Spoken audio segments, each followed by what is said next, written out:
2 stars. This book just fed into every single one of my delusions. Where have you been all my life? I just got whiplash from it, and I don't know if I liked the ending. Hi guys, welcome to my summer reading wrap up. This summer I read 17 books between pretty much June, July, and August. To me, it's the end of summer. It's September, that means it's fall reading. I'm going to be reading my fantasy books, my little fall cozy romance books, and the summer reading is done. I slowly transitioned to my fall reading, and I'm really ready for it to start. I'm just going to go through all the books I read this summer. I have like my ratings. I have my iPad right here with all my notes because I'm filming on my phone with all of my ratings and like a little bit of notes that I have for each book. I go into a book blind, and so when I watch these types of videos, I don't love a lot, obviously spoilers or just a ton of context.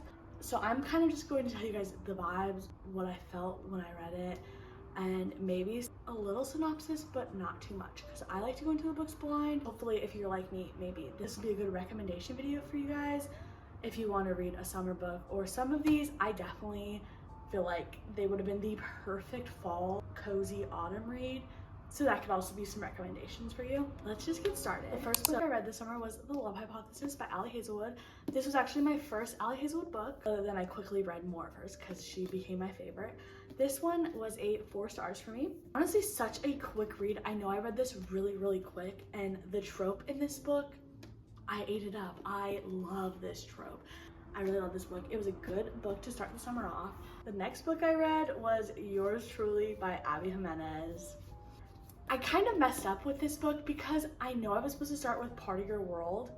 I still haven't read that book, by the way. I definitely should have started with that. Just for more context, you don't need to start with Part of Your World in order to read Yours Truly and then just over the summer. I feel like it obviously provides more context and you get to know certain characters a little bit better. But regardless, I read this first and I still gave it a 5 stars. It was amazing. The way anxiety was talked about in this book just made me feel very seen, and I connected a lot with the characters in this book. It was so adorable, so cute. I truly loved it, and that really got me into Abby Jimenez. My first 5-star read of the summer. Highly recommend. And then the next book I read, which on a vacation to Hawaii, and this is a book I brought on the plane. It isn't at all summer vibes. Actually, I definitely recommend this for the fall. This is the perfect fall read. I just wanted to read it so bad, and I wanted a fantasy. So the next book I read was One Dark Window, and I gave this one a 4.5 stars. This one was really good. It was, I think, only my second fantasy after I finished Throne of Glass. So I feel like I still had very high expectations for fantasy. Regardless, this book is so good. It's a gothic fantasy. The magic system is very unique. Honestly, I finished this book in a day and a half. I read it on the plane and then by the beach for a little bit. It definitely has a romance subplot that actually added to the book, in my opinion. Beautifully written, like poetically written in a way. I really enjoyed this, but I definitely recommend reading it during the fall. It's the perfect gothic, eerie, dark fantasy. Then the next book I read while I was still on vacation was Funny Story by Emily Henry, which was very highly anticipated. I love Emily Henry so much. This one I gave 4.5 stars. Looking back, maybe 4.75. For some reason, I did not sob and cry in this book like I have with other Emily Henry books. So I think that's why I knocked it down a little bit. I'm not too sure. It was still so good. I love Daphne and Miles. I know there was so many mixed reviews about like Miles, but I thought he was so charming and so sweet. And I really did like this book, and I liked the trope in it, and I really enjoyed it. Didn't make me completely sob or like rethink my life or things like that like Funny Story or Beach Read has. So I give it a 4.5. Still a really good book. And it was the perfect summer read. So if you haven't yet, pick it up. And then for the plane ride home, I picked up The Summer of Broken Rules. This was on my physical TBR for a very long time because I thought the cover was so cute, and I saw very good reviews on this book. TikTok and Instagram like rave about this book. I gave it 2 stars. I honestly wanted to DNF it. I didn't want to read it. It was so cheesy and corny and like childish, which I know it's a YA, and that's fine with me. I need a drink of coffee. Even my cup is full. I'm like just not in the summer mood anymore. I'm just so irritated with this book. I needed a drink. Anyway, this was the first book I ever felt like I wanted to DNF. It's set in Martha's Vineyard during summertime. Essentially, like, her whole family goes, and it's like for her cousin's wedding, and they are doing this big old game of assassins, which the premise was cute, but it was dragged on. It was over 350 pages, didn't have to be. It could have been a 200-page book, and I probably would have given it a 3-star if that was the case. I could see it being somebody else's cup of tea. It was still kind of cute, but it just didn't hit the mark for me. And the next book I read, total 180, Just for the Summer, by my queen, Abby Jimenez. Again, like I said with yours truly, I didn't read Part of Your World, and I think it would have hit even harder if I read Part of Your World first. Regardless, I gave this 5 stars. It was beautiful. It made me sob. It made me cry. The characters, Emma and Justin, absolutely love. Justin is an acts of service king. I am obsessed with him. The premise of this was so cute. They both have like a curse on them. Every person they ever date, essentially, once they break up, that person finds their soulmate and like who they're supposed to be with. They find each other and essentially they just date each other so they can break the curse. The perfect read. I absolutely loved this. This is what I'm talking about when I want a romance with emotional depth. It was so good. Now I have to read Part of Your World. I know I do. It's coming. 5-star. If you haven't read this yet, still read it. Even though it's fall time, still give it a chance. It's so, so good. And the next book I read in July. I was moving in July, so I wasn't picking up this book as much, and this is almost the only book I read in July, which I think is why I'm giving it a lower rating than it probably deserves. But it's Not in Love by Ali Hazelwood. I gave this a 3.25, which, like I said, I think it kind of is only because I read it when I was moving and I wasn't picking it up, and I didn't have the desire to pick it up, but I was also so stressed and overwhelmed with the state of my life that I wasn't wanting to read, which is why I think I gave it such a low rating. Almost like a forbidden love, enemies to lovers, almost. Eli in this book, loved him.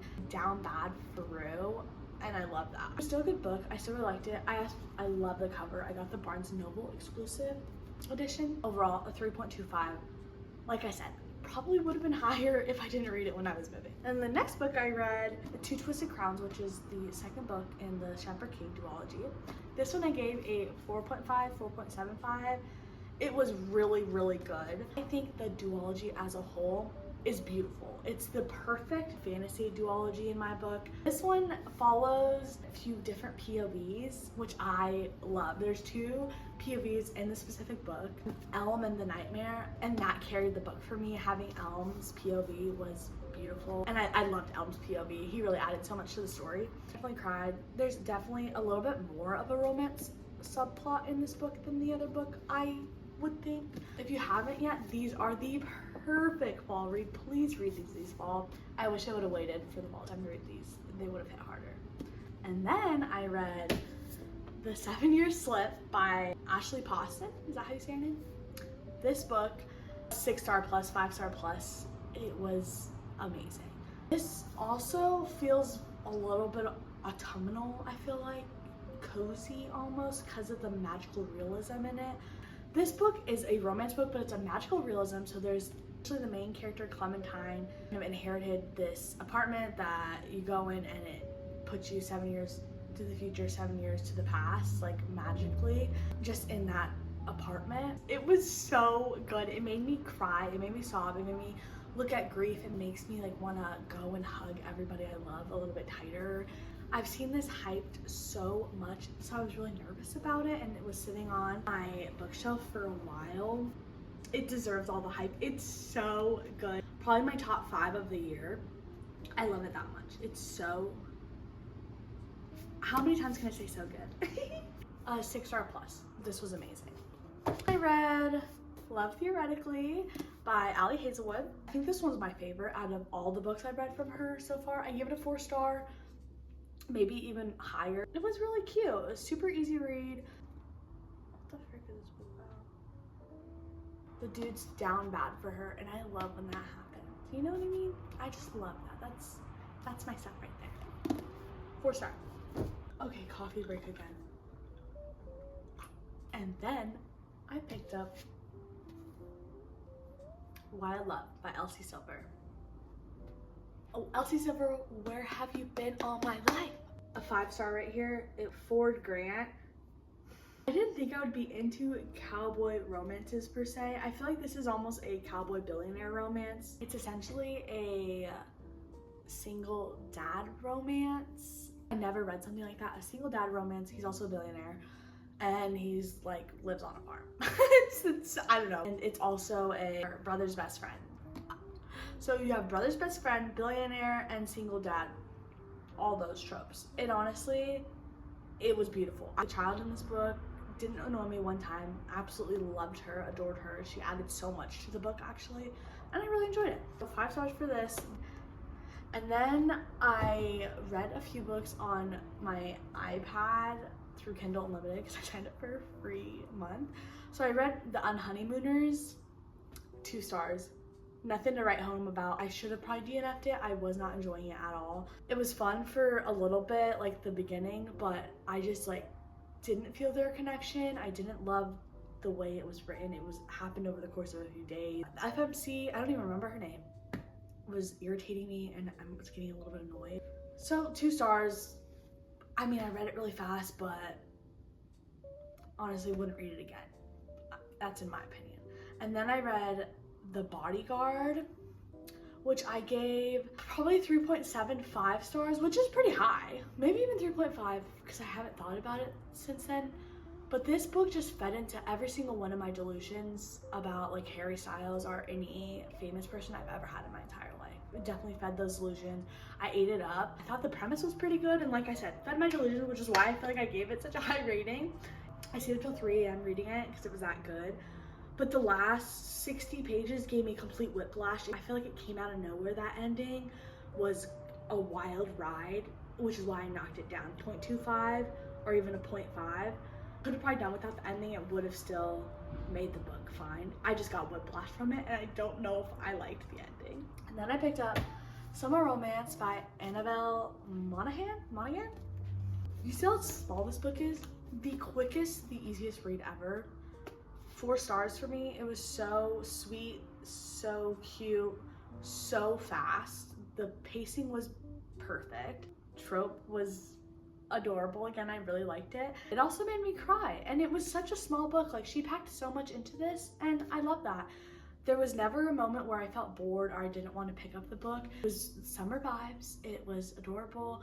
I loved the romance. There was a strong connection, emotional connection. It was really, really good. Definitely want to pick up more of her books in the future. If you want a quick, fast-paced read, definitely pick up Summer Romance, Annabelle Monaghan. Anyway, 4 stars. Really good. And then, since I read Wild Love and I just couldn't stop thinking about a little cowboy romance, thank you, Miss Elsie Silver, I started the Chestnut Springs series. So the first book in that series is Flawless. It follows a professional bull rider. The girl in this essentially partnered with him in order to make sure he's like professional and doesn't cross any of these boundaries because he's in a little tough spot with his sponsorships and stuff. And so she's sent by her father to put him in his place essentially and babysit him. It says it's like enemies to lovers, but it's definitely more like, I feel like, forbidden love. I gave it a 4 stars. Loved Summer as a character. She was great. She was feisty. She was fun. Because this series, you dive into all the other characters. So it's really nice to see them being fleshed out in these books. And you get a lot of the side characters, which I personally really love. This is great. 4 star for me. And then since I read that, I immediately had to jump in to Heartless, which I gave 5 stars. This book, beautiful. Another single dad trope, and Willa essentially comes and she's the nanny because he needs a nanny, and so it's like a nanny trope, a single dad trope. This is the first book I ever tabbed. That's how much I thoroughly enjoyed this book and loved this book. Kate and Willa, Kate in general, Katie in like, oh my gosh. Also like Luke, his kid, was so cute and really added to the story. Loved seeing like family dynamics. I don't know, it was so cute. I couldn't put this book down. This is my favorite Chestnut Springs boy right now. We'll see if he stays that way for the last few books. This and 7 Year Slip for me are like, they were it for this summer. Please, please, please read Chestnut Springs just to get to this book. Also, the ending of this book, I feel like it made perfect sense and it just solidified everything they are as a couple, and I thought it made sense for this book, which some people might disagree. I loved the ending. Sometimes I feel like the third act thing doesn't make sense, but this one made perfect sense for this book and their character development personally. And the next book I read was the next book in the Chestnut Spring series, which is Powerless, and that's the last book I read for the summer, and I gave that a 4.5 probably. It's like my second favorite right now, and that one follows Jasper and Sloane, which it's kind of like a childhood friends to lovers in a way. He has so much trauma, she has some trauma, and it's definitely almost more of a cozy read because it kind of takes place more in the winter months, and they even talk about Christmas. I thought it was so much deeper and it made me cry. Their connection was so deep and they've known each other for so long. I thought it was perfect. Chestnut Springs is amazing. Elsie Silver, you know what you're doing. Those are all the books I read this summer. Hopefully you could find some new recommendations. I know a lot of these books are very popular. Most of them are definitely worth the hype. Hope you enjoyed this video. Thank you so much for watching. Hopefully the next few videos are gonna be full fall, full autumn vibes. You comment your favorite summer read from this summer, so then more people could get even more recommendations for next summer, or just in general. A lot of these books, definitely, you could read whatever time. I'm just such a mood reader. Thank you so much for watching. Like, comment, and subscribe for more content. Hope you have a great day. Bye, thank you.